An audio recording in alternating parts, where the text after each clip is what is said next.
न पूछो कि मेरी मंजिल कहाँ है, अभी तो कुछ करने का इरादा किया है। न हारूंगा हौसला जिंदगी भर, क्योंकि मैंने किसी और से नहीं खुद से वादा किया है। आदरणीय सीएम साहेबांना आपल्या सर्वांसोबत संवाद साधण्याची विनंती करतो.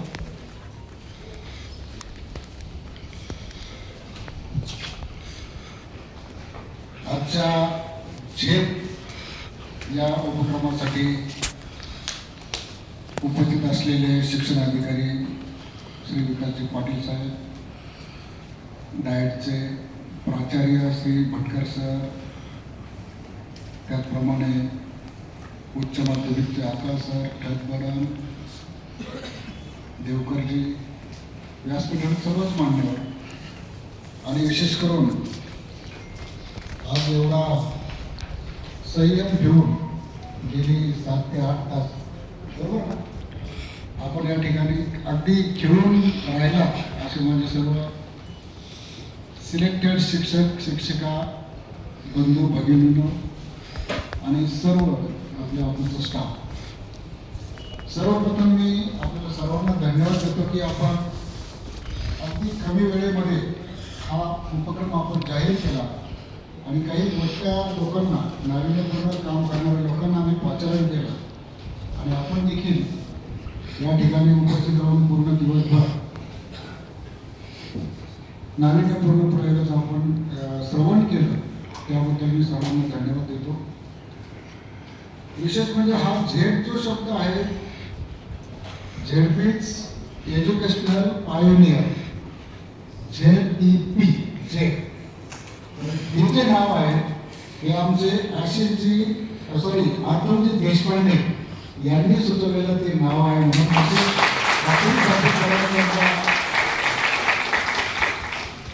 म्हणून मला आतूर पण शिक्षक होते ना आहेत. ओके, शिक्षकाला कुठली गोष्ट सांगायला जर गेलो आपण तर तो काही ना काही त्याच्यातून बाहेर काढेल, तो मोकळ्या हाताने येणार नाही असं म्हणजे खरं म्हणजे आजचा पूर्ण दिवस, माझी सर्व्हिस आता 30 वर्ष पूर्ण होईल मे महिन्यामध्ये. या 30 वर्षामध्ये कोणाचं तरी शिक्षकांचं ऐकून घेत बसणार, ते पण दिवसभर, मी पहिल्यांदा बघितलं.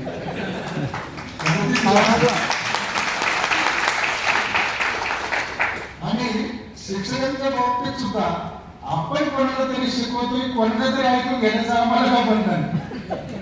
म्हणून काही शिक्षकांना बिचारा निमूटपणे ऐकून घ्यायची नॉमिस करायला आली, ती पण गोष्ट मी विसरणार नाही. दुसरी महत्वाची गोष्ट म्हणजे काही लोकांना असं वाटलं असेल की याच्याही मागचं माझं प्रेझेंटेशन चांगलं होतं. आपल्याला निश्चित सर्वांना मी संधी देणार. 12-13 लोकांनी प्रेझेंटेशन केलं आणि कोणाला दिला संपला असं होऊ शकत नाही. त्यामुळे दुसऱ्या भणीतली जी मंडळी आहे त्यांना देखील आम्ही लवकरच त्यांच्यासाठी सुद्धा असाच एक उपक्रम आम्ही हाती घेणार आहोत. त्यामुळे तुम्ही देखील तुमचे जे काही उपक्रम सध्या राबवतात ते आणखी चांगले पक्के करा. मित्रांनो, हे अभियान राबवण्याची कशासाठी नेमकं काय सुचलं आम्हाला, असं का करायचं. तर मी या जिल्ह्यामध्ये जिल्हा म्हणजे मुख्य कार्यकारी अधिकारी झाल्यापासून मला ते फार जाणवायचं की शिक्षकांमध्ये एवढी क्षमता असते, एवढं ज्ञान आहे. बरेचसे शिक्षक हे MPSC UPSCच्या परीक्षेपर्यंत जाऊन घडून तिकडून न जमल्यामुळे ते इकडे आलेले आहे. त्यामध्ये काहीतरी आपल्याला नाविन्यपूर्ण करण्याची माझी एक इच्छा आहे की जो उपक्रम हा पूर्ण राज्यासाठी एक प्रेरणादायी किंवा विचार करायला लावणारा असेल. म्हणून मी काहीतरी असं वेगळं काढून घेण्यासाठी आजचं हे सगळं कार्यशाळा भरवली होती आणि चांगले उपक्रम आपण या ठिकाणी साजरे करून केलेले आहे. त्याच्यामध्ये विशिष्ट तुम्ही पहिल्या सत्रांनी बघितले पाहिजे, सगळे होते. दुसऱ्या सत्रांनी 2-4 बघितले, परंतु मध्ये देखील झाले नाही, ते काही पाहता नाही आले. परंतु मी ते नंतर सगळं व्हेरीफाय करणारच आहे. तर एकंदरीत याचा आशय असा होता की आपल्या शिक्षकांनी एवढे चांगले चांगले उपक्रम केले असतात त्याचा प्रचार झाला पाहिजे. जसं चिखलीच्या मॅडमने सांगितलं तर एक्सेप्ट माझे अगदी म्हणजे सगळा तो वेगळाच विषय होता सगळा आणि ते फार गरजेचं आहे. एका हे मला वाटतं गुरुकुल यांनी देखील खूप चांगल्या पद्धतीचं काम त्या ठिकाणी केलेलं आहे.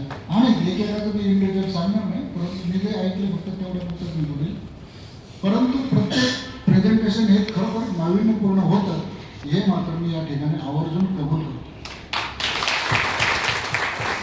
कदाचित असा उपक्रम राबवणारा आपल्या जिल्ह्यात काही जिल्ह्यांपैकी एखादा असू शकतो. मला माहीत नाही कोणी असा पद्धतीचा उपक्रम राबवला आहे का, परंतु निश्चितपणे या सर्व प्रेझेंटेशनचे घोषणा आपण विकासवरील आपण काढा, आपण त्याच्यावर अभ्यास करू, त्याच्यातलं आपल्याला काय हाती लागतं ते बघू. मागच्या फळीतली जी मंडळी आहे या मागच्या फळीतल्या मंडळीला सुद्धा आपण पाचारण करू, त्यांच्याकडून काही नाविन्यपूर्ण असेल तर तेही आपण जाणून घेण्याचा प्रयत्न करू. आज भटकर सरांनी एक शब्द फार वापरला की शिक्षक हे नाच सोडत नाही. एखादं काम करायचं सोडतील पण नाच सोडणार. त्यामुळे ते नादिक जो शब्द आहे ना, आमच्याकडे नादिक म्हणतात, पश्चिम नादिक म्हणतात, नादिक म्हणजे त्याच्या काही नादी लागू नको, फार नादिक त्याचा हट्ट सांगून तो थांबत नाही, नादच थोडा. नादच थोडा असं. त्यामुळं खरोखर शिक्षक आता याच्यामध्ये मला एक सांग, नादिक म्हणजे काय किंवा म्हणजे नाच न सोडणे याचा अर्थ काय? हात धुवून आणि जोपर्यंत तुमचं टार्गेट पूर्ण होत नाही, टार्गेट जोपर्यंत पूर्ण होत नाही तोपर्यंत थांबायचं नाही. जास्त आपण हे सगळे त्याच्यातलेच आहात. मला माहिती माझी अभ्यासाची कार्यपद्धती म्हणजे मी कसा अभ्यास करायचा त्या काळात, म्हणजे अगदी 9वी झाली आपल्याला की दिवसा संध्याकाळी समजा अशी शाळा सुटली, 4ला घरी आलो. 4ला घरी आल्यानंतर साधारण 4-5ला शेतात बसायची पुस्तक घेऊन. शेतामध्ये आमच्याकडे भरपूर मोकळी मैदान त्यावेळेस, आणि सूर्याचा प्रकाश आपल्या पुस्तकावर येईल अशा पद्धतीने आपण बघायचं. आणि जोपर्यंत सूर्य मावळून दिसतच नाही आता तोपर्यंत उठायचं नाही. म्हणजे कधी 7ला सूर्य मावळायचा, कधी 6:30ला, 2-2.5 तास, आणि ठरवून घ्यायचं घ्या 3 तासात किंवा 2.5 तासात मला एवढे लेसन पाठ करायचे म्हणजे करायचे, एवढ्या म्हणी मला पाठ करायच्या, एवढे फॉर्म्युला मला पाठ करायचे. म्हणजे अशा पद्धतीचं तुम्ही देखील हा फॉर्म्युला वापरलेला आहे. परंतु हल्ली काय झालं मित्रांनो, या इंटरनेटच्या जमान्यामध्ये आपण आता तो अनुभव मागे पडत चालला. कष्ट करणे आपण सोडून दिलं, लिहिण्याची आपल्याला सवय राहिली नाही. आपल्याला फक्त वॉचिंगची सवय आहे, व्हिडिओ किंवा रील्स बघा, मोठा हलवा, याची जास्त सवय झाली. आणि त्या मानसिकतेमधून आपल्याला थोडं बाहेर यायचं आहे. मला वाटतं याच्यावर देखील कुणीतरी, मला वाटतं कोणी बोललेलं आहे सुरुवातीला मोबाईलबद्दल, राऊत बोलून की या मोबाईलच्या जमान्यामुळे काय झालं, डोकं काम करायचं बंद झालं. एका सरांनी खूप चांगलं प्रेझेंटेशन दाखवलं की 25 रुपये किलो प्रमाणे अर्धा किलो गव्हात, 2 किलो वांगे, 3 किलो बटाटे घेतले तर किती झालं. कोणी म्हणतं 1.25 किलो, कोणी 1.25 किलो, कोणी 1.5 अशा पद्धतीने, आणि ते मुलं लगेच बोलवर करायचे. हे गरजेचं आहे. आजकालचे मुलं काय करतात, एखादा जर म्हणलं की 200चे 30% म्हणजे थोडं कॅल्क्युलेट करतो, 200च्या 30%ला कॅल्क्युलेटर घेतो. सरळ व्याज, सरासरी टक्केवारी, मेजरमेंटचं तुमचं कन्व्हर्जन ऑफ मेजरमेंट, डिस्टन्स, त्याच्यानंतर टाईम, या सगळ्या ज्या गोष्टी आहेत ह्या आपण बोटावर किंवा असं थिंकिंगनेच आपल्याला पाहिजे. No computer, no calculator, no mobile. आणि याची आपल्याला गरज आहे. आम्ही पुढच्या काळात आणखी एक वेगळा उपक्रम आपण राबवणार आहोत. खरं तर आज म्हणजे काय, एक क्वेश्चन पेपर काढणार होतो आणि तुमची 1 तासाची मी टेस्ट घेणार होतो.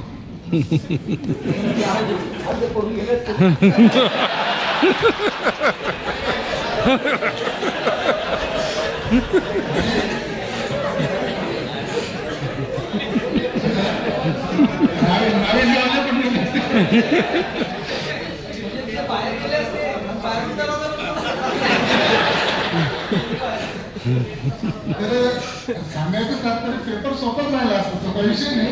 तुमचं 8वी 9वीची जी काही येणारी परीक्षा आहे त्या दिवसाला तो पेपर राहणार होता. परंतु मला काही वेळ मिळाला नाही, त्याच्यामुळे मला ते